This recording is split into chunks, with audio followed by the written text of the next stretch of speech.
አርሰናል ገና በ24ኛው ሰከንድ ሲቲን መደረማመስ ጀመረ። አርሰናል ማንቸስተር ሲቲን አፈነዳው በሪካርዶ ካላፊዮሪ ጎል። ሀ ብሎ ገና በ24ኛው ሰከንድ አርሰናል ግን ማስቆጠር ጀመረ። ኩዛኖቭ ሪካርዶ ካላፊዮሪን ይዞት ነበረ። ካላፊዮሪም ከኦፍሳይድ ፖዚሽን ውስጥ ወጥቶ ወደፊት ወጣ ሲል ኩዛኖቭም እሱን እየተከታተለው ሳለ ኳስ ሉዊስ ስኬሊ ጋር ኳሷ ደረሰች። እዚህ ጋር የማንቸስተር ሲቲ ተጫዋች ፕረስ ለማድረግ ሲሄድ ስኬሊን እዚህ ጋር የምንመለከተው ክፍት ስፔስ ተፈጠረ። ሪካርዶ ካላፊዮሪ እና የማይስ ሉዊስ ስኬሊ ድንቅ መግባባት። ሪካርዶ ካላፊዮሪ በፍጥነት ወደዛ ስፔስ መሮጥ ጀመረ። ሉዊስ ስኬሊም ወደዛ ስፔስ ኳሱን ፓስ አደረገለት። ሪካርዶ ካላፊዮሪ ጎል። ሲቲ በፎደን አማካኝነት ፈጣን ምላሽ ለመስጠት ሞከረ። ፎደን ከረጅም ርቀት የመታትን ኳስ ዴቪድ ራያ በቀላሉ አዳናት። የበለጠ አስተማማኝ ለማድረግ አርሰናል ኳሱን ተጭኖ ማጥቃት ጀመረ። ኦዲጋርድ ክሮስ ያረጋት ኳስ ክርስቶስ ዞሊስ ጋር ደረሰች። አዲሱ የአርሰናል ፈራሚ በቴስት የገጫትን ኳስ ካይ ሃቨርስ ጋር ደርሳ ሃቨርስ የተነካካችን ቢሆን ኳሷን ወደ ግብነት ቀይሮ አርሰናልን የማሸነፍ እድሉን በደንብ አረጋገጠላቸው። አርቴታ፣ ካይ ሃቨርስ፣ አርሰናል ደጋፊዎችና የአርሰናል ተጫዋቾች እንዳለ በደስታ አበዱ።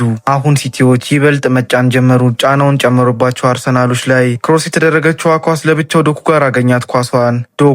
ዶኩ ለኤርሊንግ ሃላንድ በሚገርም ሁኔታ ሾልኮ ሰጠው። ሃላንድም ድንቅ ሙከራ አደረገ።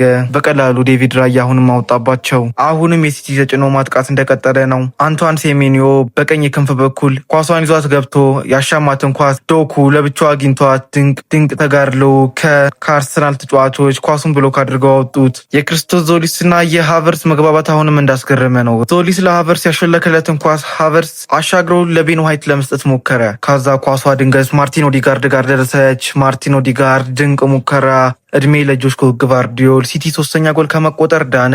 የጆሽኮቭ ግቫርዲዮል ኳሱን አወጣው። የክርስቶስ ዞሊስ ምታት አሁንም እንደቀጠለ ነው። በሚገርም ሁኔታ ከግራ ተነስቶ የመታት ኳስ ማርቲን ኦዲጋርድ ጋር ደርሰች። ድንቅ አሲስት። ማርቲን ኦዲጋርድ ኳሷን ኢንዲቪዥዋል ብሪሊየንቱን ተጠቅሞ ከመረቡ ጋር ቀላቀላት። አርሰናል 3 ማንቸስተር ሲቲ 0። ፔፕ ከሌለ ማንቸስተር ሲቲ ማሰብ ከባድ ነው የሚሉ ሰዎች እውነታቸውን ነው ያስባለ ጨዋታ።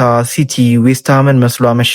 እኔ እንደዚህ አይነት ሲቲ ካየው ረጅም ጊዜ ሆኖኛል። ፔፕ ጋርዲዮላ ለማንቸስተር ሲቲ አከርካሪ አጥንቱ እንደሆነ ተረጋግጧል። የሲቲ አስፈሪ ሲሞች በርናንዶ ሲልቫ፣ ኬቨን ደብሮይና፣ ሮድሪ፣ ፔፕ ጋርዲዮላ የመሳሰሉ ስማቸው ገና ሲጠራ የሚያስፈሩ ኮከቦች ሲቲ ማጣቱ አሁን በእንደዚህ ሁኔታ የሚናቅ 3-0 በአርሰናል የማይፈራ ቡድን እንዲሆን አድርጎታል። ፔፕ ጋርዲዮላ የማንቸስተር ሲቲ ደጋፊዎች ሁሌም ይናፍቁሃል። አንቷን ሴሜኖ ለማንቸስተር ሲቲ ማስተዛዘኛ የምትመስለዋን ኳስ ለማስቆጠር ከጫፍ ደርሶ የሚገርም እድል አግኝቶ አሁንም ምትሃተኛው ዴቪድ ራያ ያወጣበት። ሚካኤል አርቴታ፣ የአርሰናል ደጋፊዎች፣ የአርሰናል ተጫዋቾች ደረታቸውን ነፍተው ሲቲን ዘርረው በደስታ አበዱ።